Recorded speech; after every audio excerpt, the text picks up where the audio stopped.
Hey, Steve here.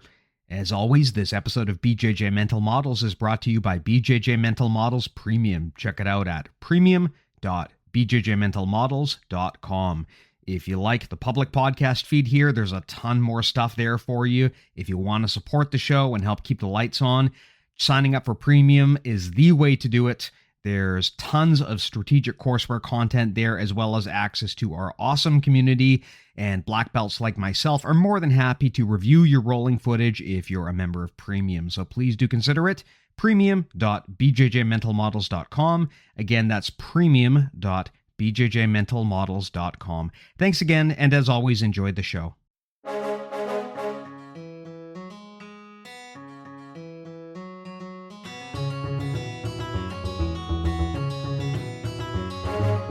Hey, welcome to BJJ Mental Models, episode 142. I'm Steve Kwan. I'm Matt Kwan. BJJ Mental Models is your guide to a conceptual and intelligent jiu-jitsu approach.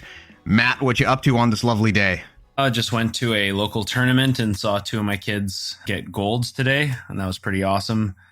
And yeah, had some dim sum with the family and gonna go out later on for a movie, I think, with the wife. Nice. What movie? The one with Anthony Bourdain. I can't remember what it's called. Oh, the one where they used artificial intelligence to bring him back from the dead. That one? Is that what they did? That is what they did. It's freaking scary what they can do now. Yeah, they used artificial intelligence to simulate his voice, to have him do voiceover on the movie, even though he's passed away, which is actually terrifying. Yeah, I know. With the deep fake stuff that's going on right now, it's like, it's not going to be long before people are framed for things they didn't do. It's going to be fucking crazy. Yeah, I am quite concerned about the deepfake stuff. It is going to be an interesting next 10 years, I think. But anyway, on the topic of stuff that you should or shouldn't believe when you see it in video, what we wanted to talk about today was, of course, BJJ Instructionals. Is that right, Matt? That's right, which is such a vast topic. And of course, now instructionals are so readily available by some of the world's best grapplers and coaches. And well, it is an excess amount of material out there. And, you know, it always reminds me of that moment in The Matrix where Neo downloads Kung Fu into his brain. And it's like, fuck, I wish I could do that. I know Kung Fu. I know Kung Fu. It's like, man, why can't I do that? Why can't I just have all the knowledge? But unfortunately, it takes a lot of time and patience, and honestly, it's a skill to be able to digest instructionals and to know kind of what you're looking for. So hopefully I was thinking about discussing some of those things. Do you think instructionals and deepfakes will ever get so good that we'll have deep-faked instructionals that are just completely AI generated, like a fake Gordon Ryan making up fake techniques that's totally plausible? Like you look at it and you think it's real, but it's actually not? I think it's more likely that we see like a Helio Gracie instructional. it's just a deep fake Helio teaching instructional. But yeah, and it couldn't be worse. It couldn't be worse than that Hickson Gracie instructional I keep seeing where he's wearing a flak jacket and he's holding mitts for some blue belt chick over his gi. Yeah. By the way, if you have not seen this, Matt sent it to me and I thought it was hilarious. It's a Hickson instructional of him wearing a flak jacket, which is already weird enough. I know that some jiu-jitsu instructors do this when they're doing their combative self-defense shit. They wear like military gear, but he's wearing a flak jacket on top of his fucking gi. It is the most ridiculous thing I've ever seen. He's got like a gi on and then he's got a bulletproof vest on top of it. Yeah, and he's got like this like blonde blue belt uke, and I'm just Steve. I'm like, you know, this guy's like a legend in martial arts. He's a legend in the Gracie family. He could literally have like anyone has his uke, and he picks this random blue belt girl that we have no idea who she is. And I don't know. It's just kind of strange, right? He's got access to a pool of the greatest and most famous grapplers in the world. So I don't know. I mean, I feel like, and this is maybe something we'll even get into today on this episode, I feel like with a lot of instructors, once they get old, they kind of miss the plot. And now they're teaching stuff based primarily on reputation. That's just not cutting edge anymore. And I mean, I haven't seen this stuff from Hickson. I don't want to say it doesn't work. I don't want to say it's bad, but I just want to say that the thumbnails are hilarious. Yeah. Anytime where people are teaching secrets or, you know, invisible, like he teaches his invisible jiu-jitsu. and kind of leaves it, kind of has a mystique based around his system, then I don't know. I'm not really interested in that. I like when people can tell me exactly what's going on and exactly, they can conceptualize and structure their systems in such a way that not only does it work for all body types and sizes, but kind of anyone, any skill level can learn it. I think that's a more valuable characteristic of a good instructional if I'm on the market for some new material. So I feel the same way. For me, if your instructor is relying on mysterious, mystical tropes like invisible jujitsu, I mean, I know that probably there's a lot there, and I'm certainly not going to say Rickson doesn't know what he's doing, but at the end of the day, it kind of comes across as a cop-out. Like, this is just something that can't be explained. It's magical. And really, it shouldn't be that way. If you're a good instructor, I think you should be able to break down exactly why things are happening and how they're happening without having to rely on hand waving. And so for me, when you see people saying things that are kind of hand wavy like that, it harkens back to the days of traditional martial arts. And I kind of see that as like an orange flag if that comes up in an instructional.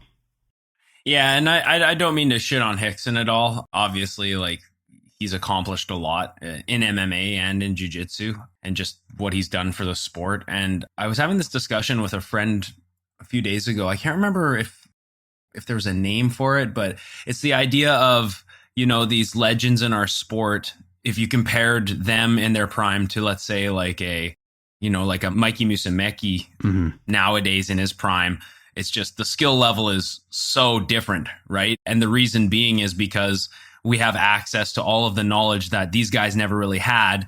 And we would not have, arguably, we wouldn't have the knowledge, or the sport wouldn't be where it is today if it wasn't for people like Rickson kind of paving the road. So we can shit on these guys and be like, oh yeah, they're not up to date. They're not current. They're resorting to these, to mystique around their techniques or whatever. They're just, their stuff isn't as applicable as current world champion material. But on the other hand, we forget so easily that, without them, we wouldn't be where we are, because for example, looking at the kids at the tournament today, I'm looking at these kids and they're under 10, both of them. And they're so good already, and I started when I was 20, and I was thinking, well, when these guys are 20, they're probably going to be pretty close to black belt, if not black belt at that point. And the only way that that's possible is if the sport moves forward, the instructors and black belts essentially get younger as the sport moves forward. I remember when I was first starting out, the youngest black belts around were like 30. And now the youngest black belts you could even go under 20, which is friggin' crazy, right? And you would never get that 10, 15, 20 years ago. So because the sport is advancing so far forward and we have access to the best techniques, the most current technology, and literally our communication technology has increased to such a high degree that we have instant access to all this material. And it's almost an information overload. And as a result, we have kids nowadays that are just at such a high level. It's insane. And this would never be possible unless there were guys like Rickson. So sorry, Rickson, to shit on you. We're standing on the shoulders of giants, really. We're not taken away from the accomplishments of these guys. I mean, without people like Carlos Sr. and Helio and Rickson and Horian and Hoyce, we don't have jiu-jitsu. And for what they did at the time, it was obviously groundbreaking and top of the game and revolutionary. But the game has changed and evolved so much, built on top of the work that they did. I mean, I fully expect that if you were to build a time machine and pull those guys in their prime into the present day, they would just get squished. They would have no chance against the level of talent that we have today, just because the caliber of athlete involved in this sport and the progression of knowledge has evolved so much that the stuff they were doing decades ago just would not stack up. And that isn't meant as an insult. That actually is kind of the highest of compliments, that the work that they've done has grown and evolved beyond them, which ultimately, if you want to have a legacy, should be your objective, right? Is to build something that grows and beyonds your ability to carry it yourself. 100%. Like, there's no way, you put Rickson in a no-gi match with Nicky Ryan, both of them in their prime. Like, honestly, Rickson would get smoked. Nicky's, just the knowledge of leg entanglements alone is enough to, it's enough to take a match if you want it. Or, you put him against like a berimbolo specialist. I'm not saying he can't berimbolo or he doesn't understand the berimbolo, but the level that that move has developed nowadays, it's very likely that he would get caught with something like that. And the reason why we have the technology we do now in jiu-jitsu is because guys like Rickson. So again, it's kind of like when you watch, we're Canadian, and at least I used to watch hockey. You'd look at the goaltenders from nowadays versus the goaltenders from when I was just born, and the pads are way smaller and just the style is not as good, and it kind of looks like a joke, like back in the 70s, 80s, the goaltenders they can't stack up to the athleticism and the gear and the understanding of the game that the goaltenders have nowadays. And it's because the sport has evolved, and that kind of thing only happens because, the greats have laid the work and sort of furthered the sport during their time. So that's kind of how I look at it too. I started the sport when I was 20, and now I'm 33, and nowadays kids are starting when they're like 5. So by the time they get to 20, my job is make it so that they're that much better than I was when I started, and they can pay it forward as well when they become black belts and whatnot. So it's kind of cool. And like you said, I think the most flattering thing is when, your students can finally fuck you up. That's the best thing, because you realize, oh, I've actually made a difference and sort of helped this sport move forward. Maybe that's why Rickson wears the flak jacket, is to protect himself so his students can't beat him. From Sharon. Well, all of this raises an interesting problem, and everyone has been there, which is, in a world that is overloaded with instructional content, how do you choose the instructional content to invest your time and your money in? I remember when I began jiu-jitsu, and this was not that long ago in the grand scheme of things, the world was completely different, and the jiu-jitsu landscape was completely different. I remember, if you wanted to learn a new cutting edge technique, first of all, you might not have even heard of it. But in the off chance that you do hear about it, sometimes it's just like rumors and whispers that some guy out of New York is working on some cool new thing that no one's ever seen. And if you're lucky, you might be able to find some competition footage of this thing working and maybe be able to reverse engineer it in practice. But that's a very different world from where we live now, where pretty much anything you could ever want to know about jiu-jitsu is easily found in terms of instructional content.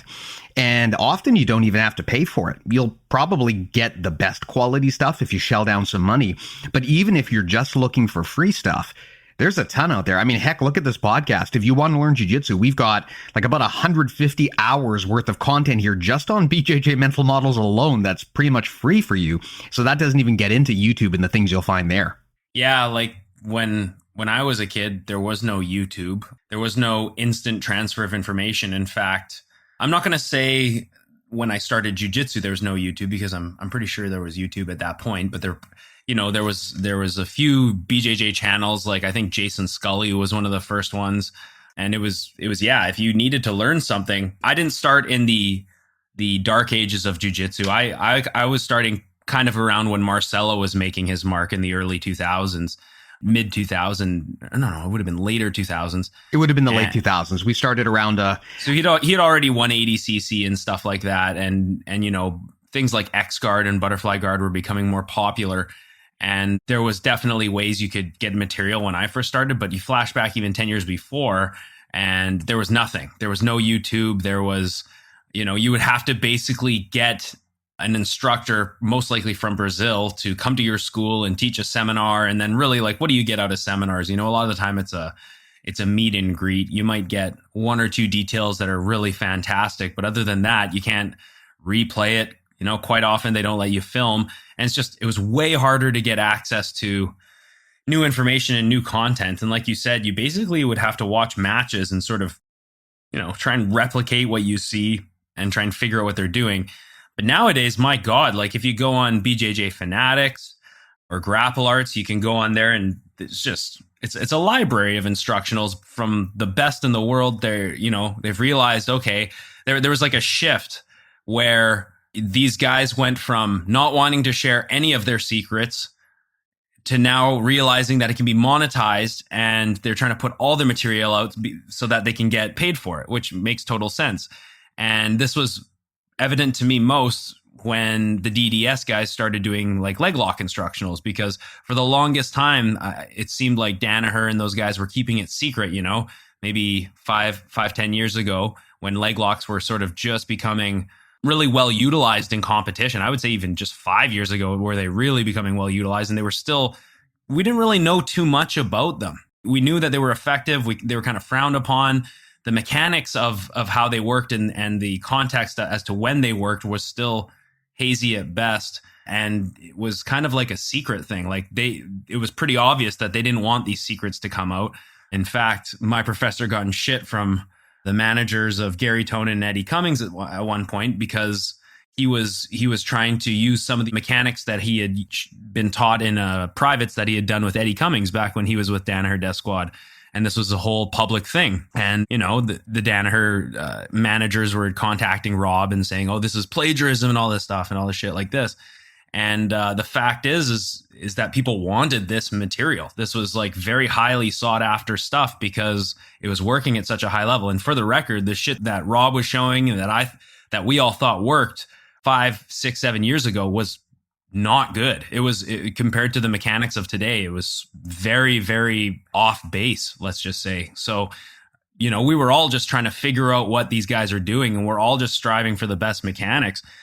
But long story short, there was a shift where now these guys went from keeping everything a secret to now wanting to show everyone everything, or at least making it seem like they want to share everything with us because they know that there's monetary gain. And I think that's kind of the natural progression of the sport because it is such an arms race, So you want to win in competition with this stuff. And there comes a tipping point where now people are starting to see what you're doing in competition. They can see you're using the same techniques over and over again, and they're trying to replicate it. And then it's like, okay, we've won championships with this. We've won tournaments with this. Now let's show everyone, or at least, maybe keep some information for ourselves, but show people kind of what we're doing so that we can actually profit off it as well. Yeah, I remember when I was new to jiu-jitsu, and I think this probably would have been back in the late 2000s that this happened. I remember there were rumors going around that Marcelo Garcia had invented some new game-changing type of guillotine.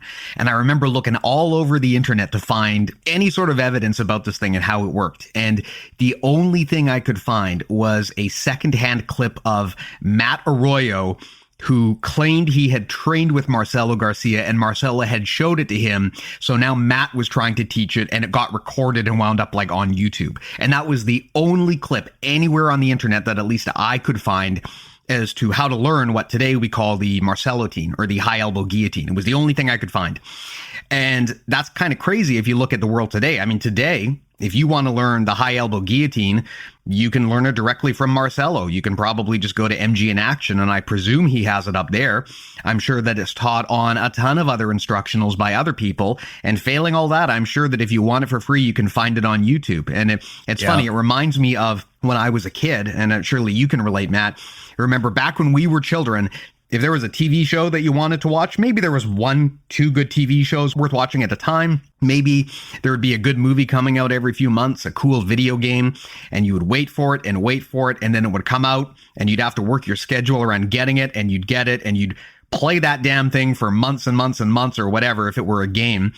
But today, you look at the landscape, and the problem we have today is the opposite. There is too much stuff. Yeah. So if I were trying to learn how to do the high elbow guillotine today, my approach would be totally different, because back when I started, the hard thing was finding the information in the first place.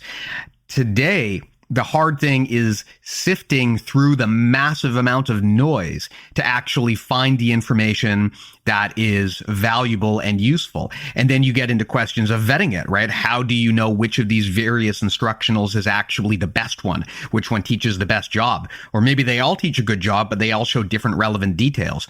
And instructionals can wind up being a massive rabbit hole that you go down to the point where you're spending all of your time and money just watching this stuff. And whether or not you actually get anything out of that, I don't know, because I remember when I started getting really into instructionals, I mean, it would get to the point where I was spending so much time just watching this stuff that I was kind of trying to absorb too much information at once, and none of it really resonated in a meaningful way. I think that if you want to get the most out of instructionals, you have to make a practice of studying and applying an instructional. So I think if your approach is to just watch everything that you can find once, I think that maybe what you'll get out of that is probably less than if you actually had an applied study practice for watching all of that material that you find out there. I 100% agree. You can have access to all the instructionals in the world, but if you don't have the time to watch them and make notes, however you make notes, however you like to absorb information. Personally, I don't make notes, but if you have the time to do it, you also have to have the time to apply it. Like you said, these things take incredible amounts of time. We use the Matrix. We harken back to the Matrix, where Neo just simply uploads the information into his brain, and then all of a sudden he's a master of Kung Fu. It's like, unfortunately, we just can't do that. But the material is all there for you to learn. And when it comes time to selecting an instructional, there could be multiple instructionals on guillotines. Josh Hinger's got one. John Danaher's got his front headlocks. I'm sure eventually we'll have Gordon Ryan doing a front headlock DVD. Marcelo's got like the complete guillotine. All these guys have instructionals on seemingly the same material. And a lot of the time, they're probably going to show you the same stuff through different eyes. But which one is the best for you? And I think when it comes to selecting instructionals, it's very important for you to kind of, it's going to sound funny, like kind of gain a relationship with the instructor. And I don't mean a personal one, but I mean like you find out what style of instruction works best for you. I have a lot of people come and tell me that they love Lachlan Giles' instruction, and it's great. But for whatever reason, I get more out of watching Danaher's instructionals. I like Danaher's teaching style. I like Gordon's teaching style, and I like Gary, and I like Rob's teaching style. And for some reason, I find that when I stick with these instructionals, I seem to, for whatever reason, I just get more out of it. And I think another thing when it comes to selecting instructionals is, well, you got to really look at your game and say, well, what am I good at? What systems do I use all the time? And what systems do I know nothing about? And then realize that when you watch an instructional on something you know nothing about, for let's say lapel guard, right? You're going to watch an instructional and it's literally like learning a whole new position or a whole new language where you have no prior information. Like let's say a lapel guard. I mean, it can be very, very overwhelming, and you have to go into the gym and put it into work, because when you're watching it, you're like, okay, I can't really imagine what that feels like. Like when I put myself in that position, it's going to take some time and reps in that position before I can even imagine what that technique might feel like as I'm watching it. But let's say I'm a big fan of like Kimuras and I mean, at this point in my career, I'm pretty much well versed everywhere.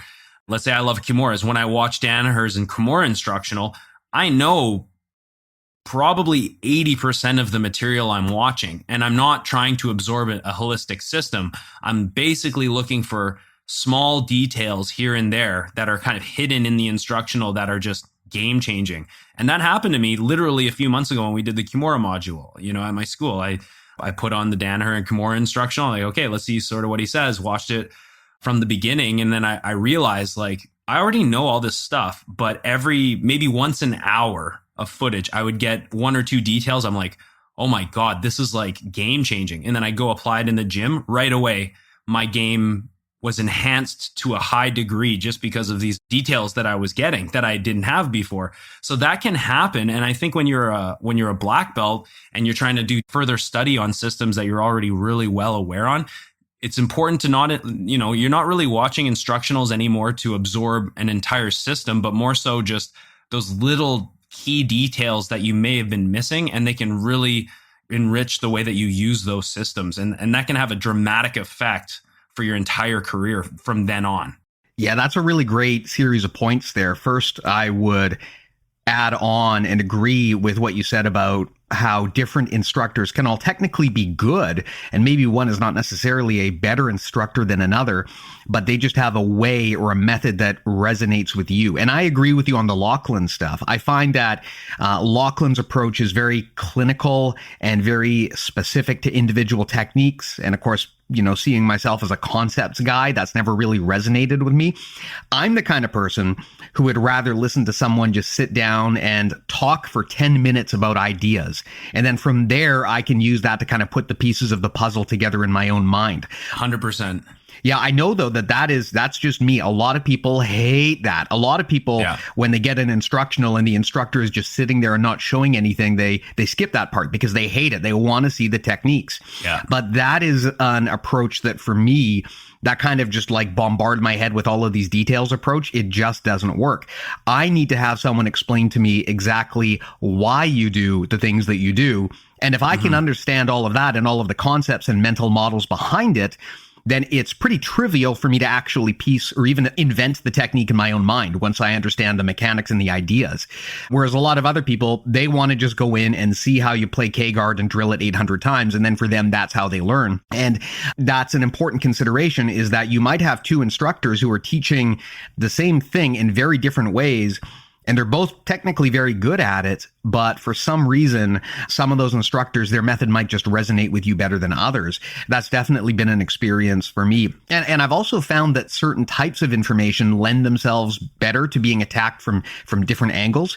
One of the things I love about doing this podcast is that we teach jujitsu without having a visual element.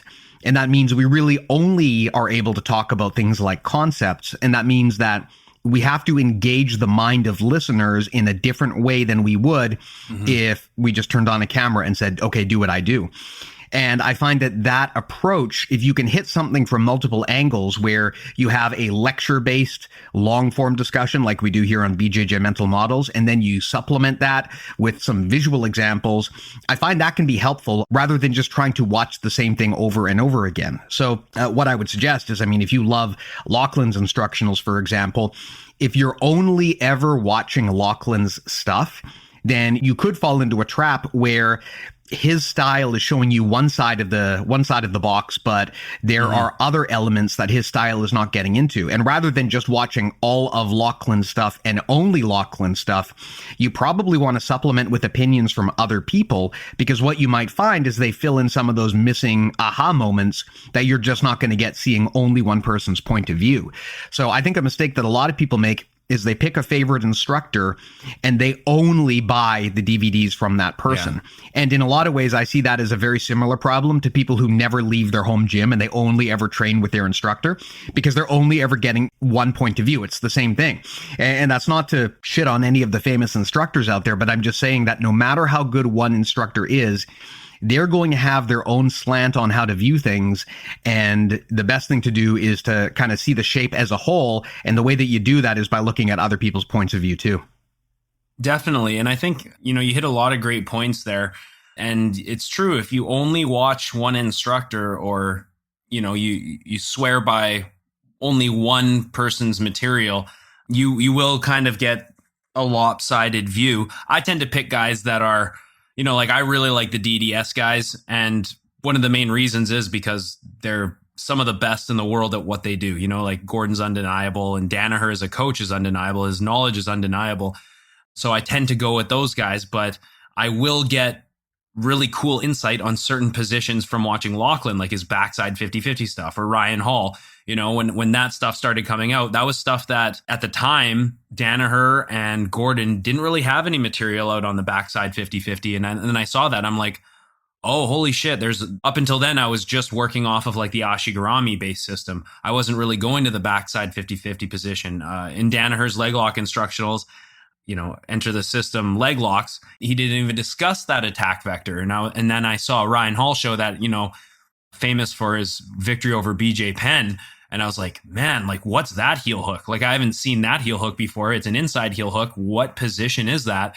And I saw him break it down. And forever then I was like, chasing the backside 50-50 and the backside saddle positions. Those are just like my favorite attack vectors now. So it is important to always leave your mind open to other stuff, because there is other ways. I'm not going to say it is or it isn't, but like there could be other ways that are better to learn than when you watch Danaher teach something.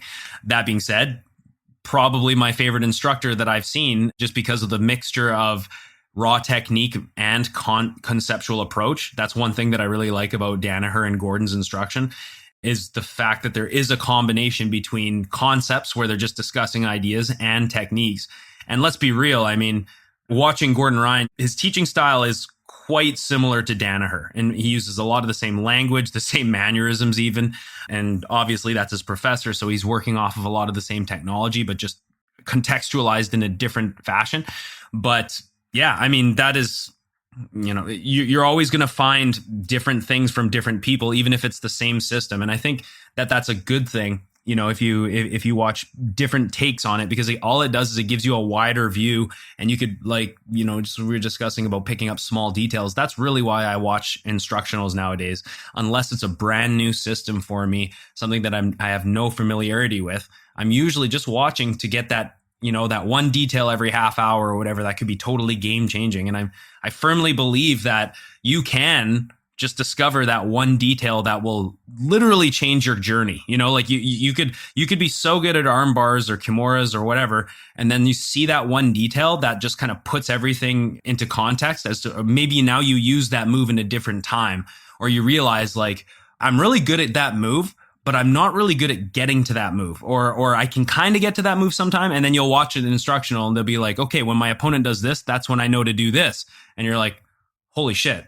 Now I know how to, and that's like an excellent way for me to apply that technique that I didn't even have before. And then you go to the gym and all of a sudden you just can't stop finding that technique. It's everywhere, right? And these things happen all the time in jiu-jitsu.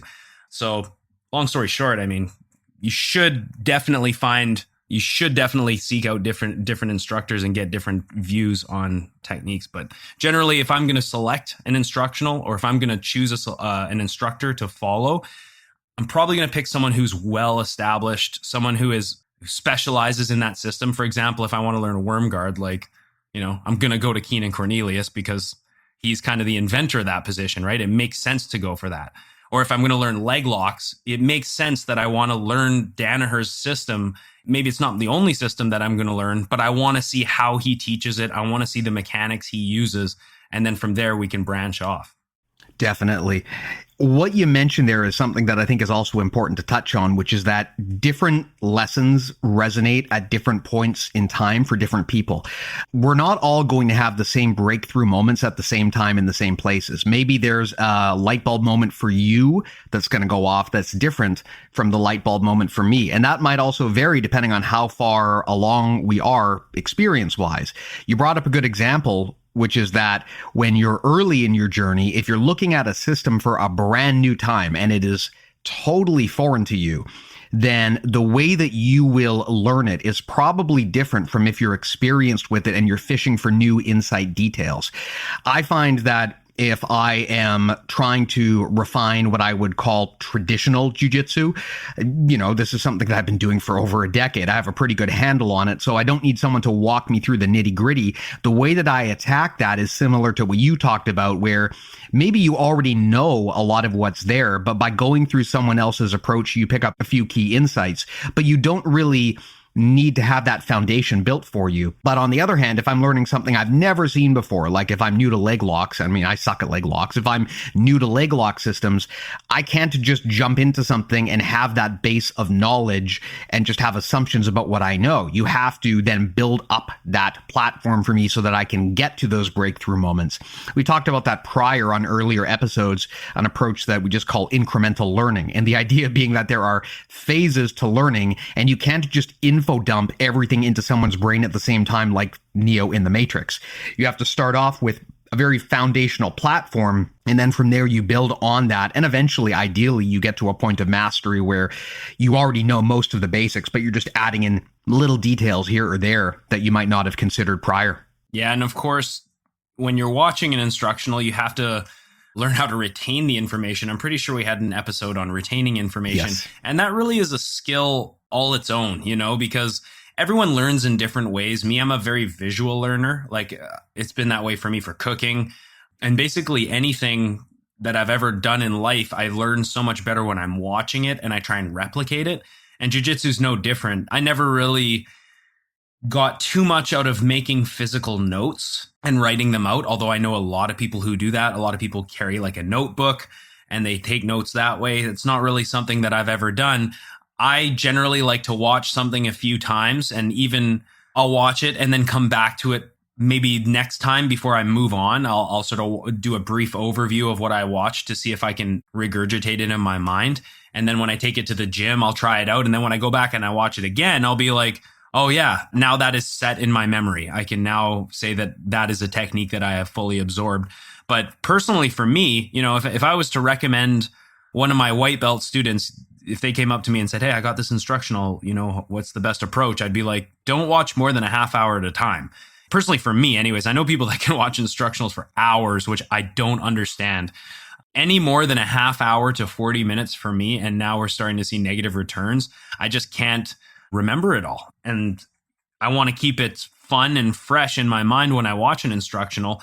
So if I know that I'm just going to have to go back and repeatedly watch it over and over and over again because my brain couldn't take all the information in, then, it's not really a positive thing. So personally for me, I like to just watch short clips of it and then come back to it later. So if I'm watching an instructional and all of a sudden I get one of those tidbits of information that is valuable for me, because I am a visual learner, I just pull out my phone and I just make like a 1-minute clip of that portion of the instructional. And then when you go to the gym, you have all these like short little clips that you can work on. You're like, okay, this is something I know I'm going to want to work on, or this is something that I didn't know before and I know that I need to watch over and over again. I just make a short little clip, and then that way it's so easy to take in the information that way. So, you could take notes, you could do that, but I think one thing remains true, and that's that it's all useless unless you can actually at some point try the technique.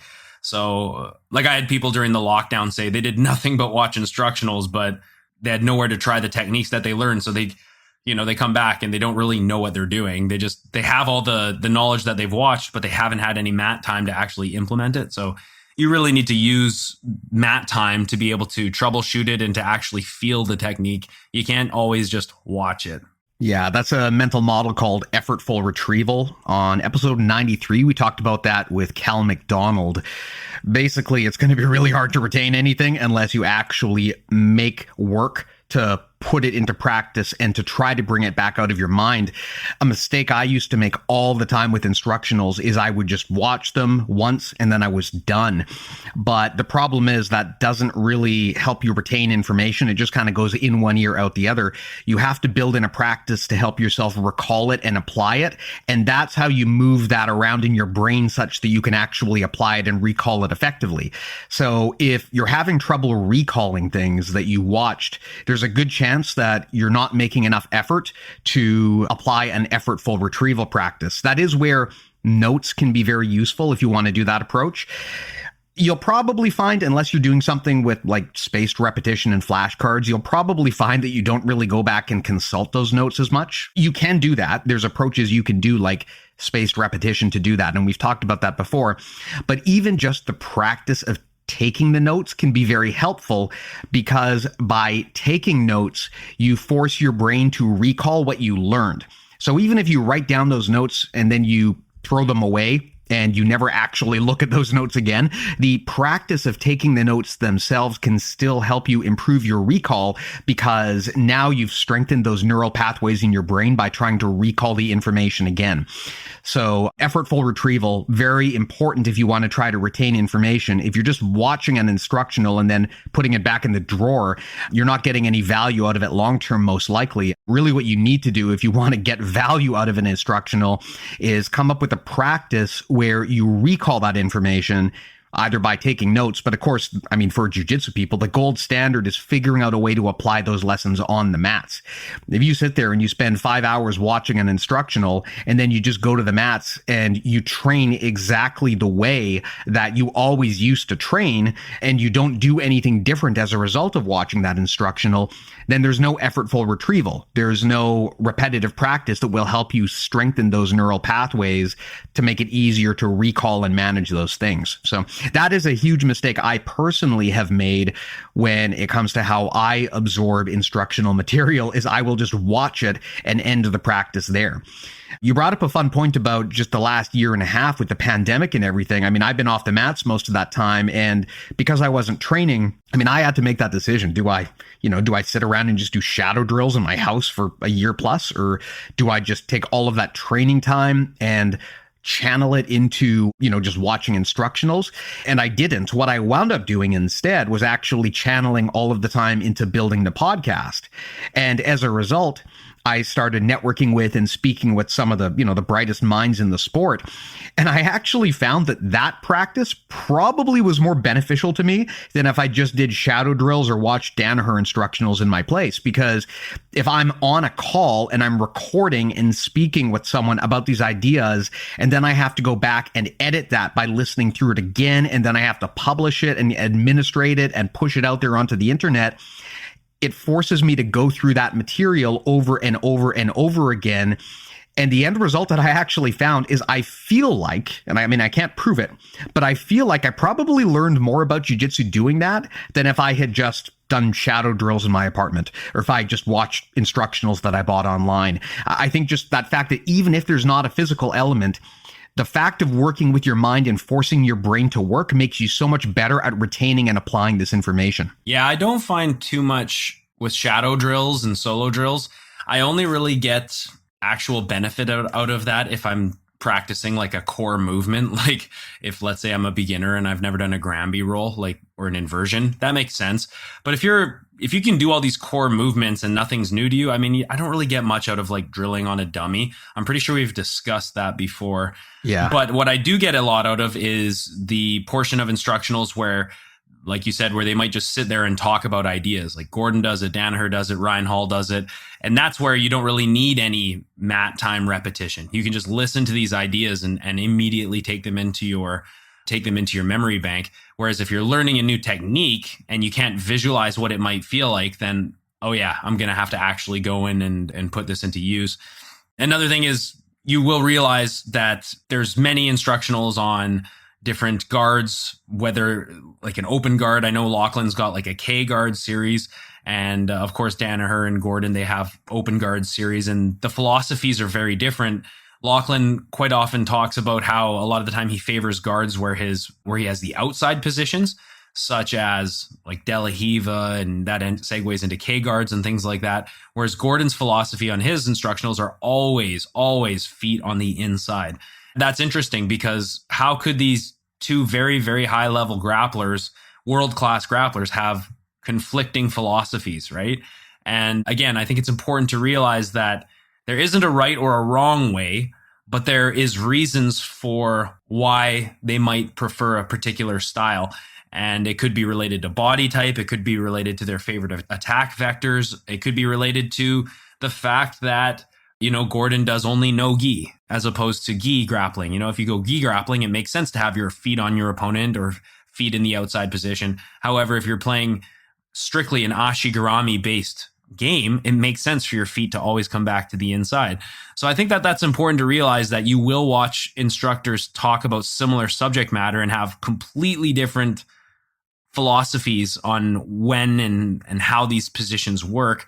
And I just always contrast it. I don't think that one way is right, one way is wrong. I think it's all useful at the right time, and it's all information that can be absorbed. And I just try and keep my mind open when it comes to learning new information like that, because I can't say that I didn't learn from Lachlan's performance at the last ADCC, when he was using K guard to heel hook all these monsters and get to the backside 50-50 position. I was like, well, this is an attack vector I've never seen before. Like I need to know what he's doing, because when you watch Gordon and Nikki and Taza, they're all just feet on the inside. This guy's doing something completely different, and watch Craig Jones, he's doing the same thing. So why would I discard that style? It would do nothing but diversify my attacks. So I see it totally as a benefit to appreciate the differences in their philosophy.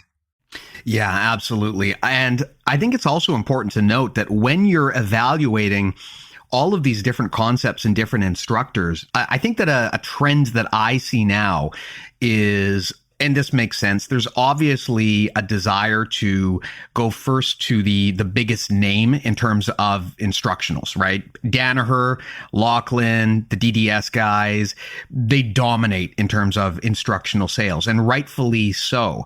But I think that sometimes people make a mistake and they think that only these guys should be listened to. I've seen that a lot, where people will say things like, well, why should I buy an instructional from this other guy when I could just get it from Danaher? And I think, I mean, obviously, it's a good heuristic to go right to the person who is most reputable and best known as being a good instructor. It's going to save you a lot of decision-making time if everyone else agrees that this stuff is taught well, it's taught at the highest levels, it's applied at the highest levels.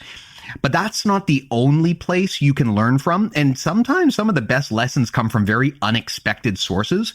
So I always encourage people, don't discard someone outright just because they're not John Danaher.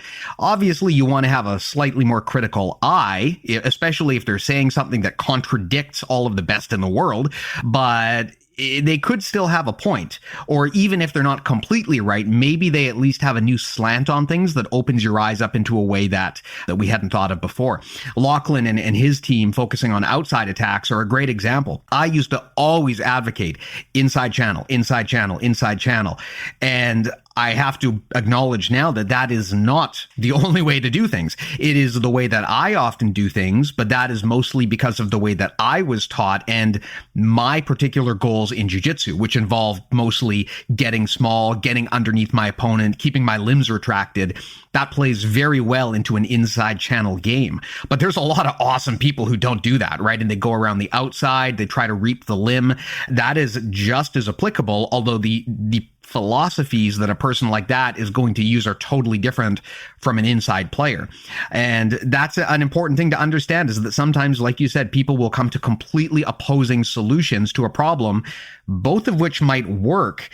And it's sort of an individual decision as to which one is better suited for you. It kind of depends on your goals, your body type, that kind of stuff. And that's something that you always have to evaluate, which is just yet another reason why it's so important to absorb different views on how to do this stuff. Yeah, I think it's interesting how some instructionals have some different learning tools within them. So one great thing that Gordon always does as an instructionals is at the end, he does rolling footage of the system that he's showing. So if it's like open guard, seated, he'll play the seated position while people try and pass his guard. Or if it's a guard passing instructional, just show him sparring with people and just wrecking their guards. And then after, he'll also do another chapter where he narrates the footage so you can see exactly what he's doing. When I watch like a half hour of him teaching and then I watch another half hour of that really, for me, ties everything in, because it's similar to watching, like, it's almost like watching competition footage in a way. I mean, obviously not to the same level, but you can see the techniques in action. So for whatever reason, I make those connections in my brain where, okay, like now I can see when he's going to use it. And when he explains how he's using it, it really helps me learn. I also like instructionals where they mention, like some drills that you can do. If you're learning a system or you're learning a family of techniques and they all require you to have a particular body position or a particular movement, drills that are based around that system that can make you more fluent in that movement, I find are really helpful on instructionals. I also, and this is something actually a little bit unrelated, I have people all the time, I always share with a few students of mine because they watch instructionals too. They're like, oh, have you seen the new Danaher? Have you seen this? And they're always watching instructionals on 1.5 speed. And I'm trying to do that because I know it saves time, but I don't necessarily know if it's more beneficial necessarily. The only time I could see that being beneficial is maybe with Danaher, because he speaks slowly and he's he's very repetitive, right? And I think he does that because it's a learning tool. Like, I think he teaches that way because he can, that repetition and that slow burn kind of is used to ingrain inside your memory bank. And these guys are always talking about watching it on 1.5 speed and 2 speed. And I'm just like, I just don't get as much out of it when I do that. I know it takes more time, but generally that is not as good for me. Although I know a lot of people do that. I want to talk about this for a second because it harkens back to what I mentioned at the beginning of this episode and how when you and I were kids, there was only so much content out there, and now we're just totally bombarded with it, because this is a real problem. I have heard the same thing, that people say, I listen to Danaher on 1.5x. I have heard people say they listen to BJJ Mental Models on 1.5x, which blows my mind because I know I talk fast, so I can only imagine what I must sound like at that kind of speed.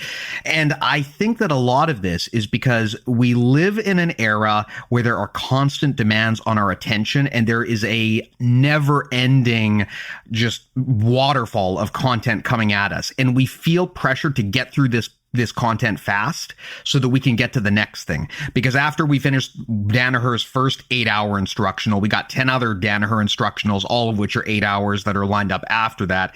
And that's just Danaher. Then you got to go through all of his students, and then you got to go to the others. And I think that as a result, people pressure themselves to say, okay, I got to watch everything. I got to watch it fast, get it done so I can move on to the next thing.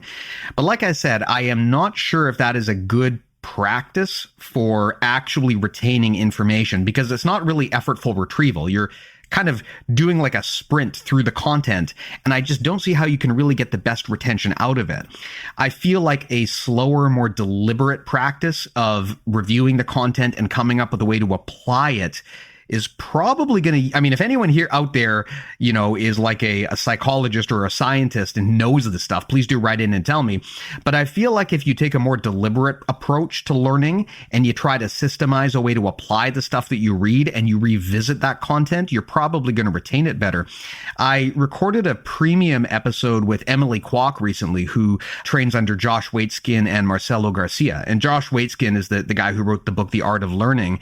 And one of the things that she said was that he is very deliberate in his learning approaches. When he wants to learn something, he goes all in on it, and it becomes all consuming, and it becomes an area of very, very deep study. And I would say that that probably runs contrary to the way that a lot of us process this kind of content, where we're just trying to get through it so we can move on to the next thing. Mm-hmm. And I really like, actually, in terms of like kind of systemizing your notes or structuring the instructionals in your brain. That's one great thing that Danaher actually does at the beginning of every instructional, is he takes the concepts and I guess sort of how he builds a system on the instructional, and he will put it right in front of you before he even shows anything. He actually starts every instructional with, it's kind of like a little 15-minute movie where it's got like the piano playing. It's like, and he's like, there are 5 main families there's 5 central problems to leg locks or whatever. So he's already kind of building subheaders where you can see, okay, this is how the instructional will be structured. This is how he makes a system of it. And it's, for me, it's an awesome learning tool because, well, first of all, like he's a bright guy. Like everything he does is well organized and put together. But it just kind of like, now when you go in and you learn the techniques, he'll always come back to, he'll always reference those systems at the beginning that he's talking about. And it just for me, it builds kind of like a blueprint in my mind. It kind of like, it helps me file the information away a lot better. And to my knowledge, he's kind of the only guy that does instructionals like that. Not only that, but as the cool music's playing and as he's describing the different families of, let's say he's got like, there are 5 families of Kimuras or whatever. You're like, whoa, holy shit. I didn't even think about that. Like there's 5 families. And then as he's describing them, there's live footage of him or his students performing the technique in demonstration. So you can see as he's describing, okay, there's 5 Kimura families or whatever. One is with the legs, the leg Kimura. There's the T Kimura, and he's like describing them. And as he's describing them, you now have a visual tool that you can memorize and associate that system with in your brain. And for me, it's just like, it's one of the most valuable parts of his instructionals because you can see the technique being used and he puts it right in front of you, and he's using also text. Like he'll have headers on the screen. So it's just, for me, such a good way for me to actually learn the instructional. I find some of the best parts of Danaher's instructionals are the first chapter because he has that segment, and then he'll also lay out all the introduction, all the, the contextualize when you use the techniques and talk about all the different systems that you're going to learn within this system. So that's one thing that I think he does really well, that I get a lot out of that. Yeah, I very much enjoy the sandwich technique there of teaching where you don't just show the thing, but you introduce the idea and then you get into the guts of it and then you summarize afterwards by kind of recapping what you went over. That's how I like to teach classes, and I find it to be a super powerful way to get stuff to stick with students. Because the problem I always had starting jiu-jitsu, and I'm sure you had the same problem starting roughly around the same time as me, is I hate it when you just walk into class and your instructor sits down and says, okay, armbar day, and they just show the move, but they never explain to you why you're doing this or what the mechanics are that actually make it work or how this ties into a strategy. And if you don't get the technique right away, as 99% of students won't, then you're fucked because the instructor never recaps it. They just go right into sparring. And so I find that that degree of repetition where you introduce an idea, then you have the long form guts talk about the conversation, and then you recap it at the end is so helpful. That's one of the reasons why I try to break the content of these shows down into mental models. And then at the end, I will often recap what we talked about, is because that 1, 2, 3 punch of repetition makes it so much more easy to remember ideas than if you just tell people things once. Yeah, and people always tell me, oh, I find Danaher boring. Like, I find it repetitive. He's slow, and all this stuff. And it's like people are so used to getting information quick and as quickly as they can, but he's doing that for a reason, like that's his teaching style, and it's super effective. At least I find it super effective. For me, it's really easy to remember the stuff. And yeah, like you mentioned, the sandwich technique, when one of the great things he'll do is he will not just say, okay, we're going to learn these 5 types of Kimuras, but he's also going to say, these are the 3 central problems. Like, basically he's telling you, when you're doing this move, these are going to be the reactions of your opponent. So you don't even have to ask right away, like, what can go wrong? He's like, these are the things that are going to go wrong. They're either going to slip their elbow inside, or they're going to get a better head position or whatever. Like, these are the things that will make your attack fall apart. So right away you're like, okay, well, I know that as long as I prevent these things from happening, I'm going to have an effective technique. And just the way he layers in the information like that. And again, it's much more of it's not just an instructional of techniques. Like, when I first started, if you ever watched instructionals back then, it was like, okay, you're just going to watch moves basically. But it's a much more of a holistic approach where he's talking about, the families of the techniques and the problems, the things that can go wrong, and, basic concepts where he's literally, there's just clips of him talking. It's not even him showing techniques. And for me, that's where I get the most out of it. Honestly, that's because you can really apply those concepts to a broader scope rather than just like, okay, these are the nuts and bolts of the system. These are the actual moves that we're going to learn. I find I actually get less out of those, but I will say nowadays, because, I'm a black belt now, I'm basically watching instructionals to just get details on mechanics and insight as to when to use the moves. Those are kind of like the main applications. Every now and then I'll learn something completely new and I'll be like, whoa, that was like really good. Now, now my eyes have been open to that where before I had no prior knowledge to that, but that's pretty rare. Most of the time I'll just learn like a small detail and be like, wow, I've been doing this move kind of subpar my whole journey. And now that I know that detail, that move is like 70% more effective now. So those little things can be found, at the most random times. And I think that it's always right in front of us. We just have to be able to identify it and find those things. Definitely. Well, I mean, I think for me, that covers all of the points I wanted to make. Matt, was there anything else that you wanted to add here in this discussion that we didn't get into? No, I think that's pretty good. Yeah, I think that was a great discussion on instructionals. It's an overwhelming topic, honestly, and I think it can be frustrating trying to learn everything at once. But man, if you take your time with instructionals and you just chip away, right? Like a little bit each day. If you can watch instructional for like 15 minutes a day, 20 minutes a day, it's crazy how good your jiu-jitsu can get. I'll say this, as a professional instructor, 90% of the shit that I teach, I learned in the last 4 years, which is kind of crazy to think about. Like everything prior to that, I don't really teach that stuff anymore because I've kept trying to learn, and you find better ways to do things. So now, like, I can honestly say in the last 3 to 4 years, I teach that stuff more than anything. So yeah, I mean, it's important to just keep learning. Definitely. I would say that for the last half of my jiu-jitsu journey, I've spent that time trying to teach people not to do the things I did in the first half of my jiu-jitsu journey. Yes. And I think that's emblematic of exactly how fast this art has evolved. Like, I started jiu-jitsu when you did. And I mean, a perfect example is I remember we were taught to do these big explosive hip bumps from the bottom and big exaggerated shrimping movements to get out of bad positions. And now I advocate the exact opposite of that approach to people who are on the bottom, because you just open yourself up so much if you do big explosive movements. And that kind of stuff I find only works on like the whitest of white belts. So it is funny how in a relatively short, in the grand scheme of things, jiu-jitsu career, I'm basically having to advocate to unlearn the things that I was taught at the beginning, because that knowledge, in my opinion, has already been made out of date and not useful compared to the things that we do today.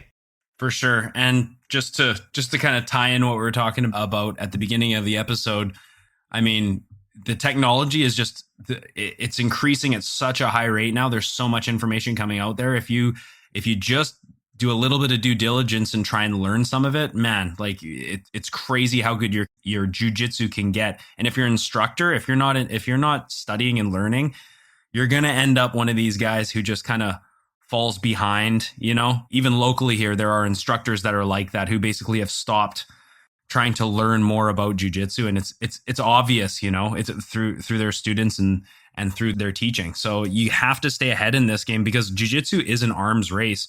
The arms are out there for everyone to get, but you do have to put in the time and the money and the effort to actually absorb the information. Technically, it's also a legs race too, if you want to be pedantic. Yes, that's true. Why ignore 50% of the arms? All right, cool. Well, let's just recap the concepts that we talked about here today. First and foremost, we talked about idea communism, which, for those who recall earlier chats, not actual communism.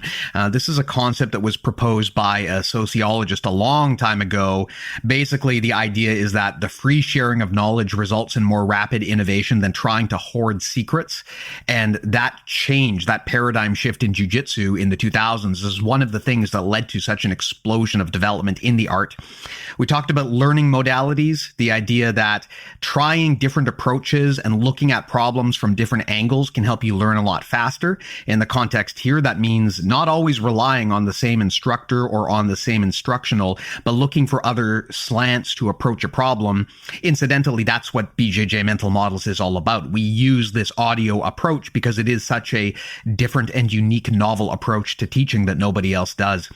We talked about concepts versus techniques. I mean, I ultimately think that the way to accelerate your learning over the long term is concepts, but at the end of the day, you also still do need to put individual repetitive drilling and techniques into practice, especially if you're very junior, because the example I often give is, if you've got a newborn baby, you're not going to try to teach them grammatical structure. You're going to teach them some basic word repetition and build on that.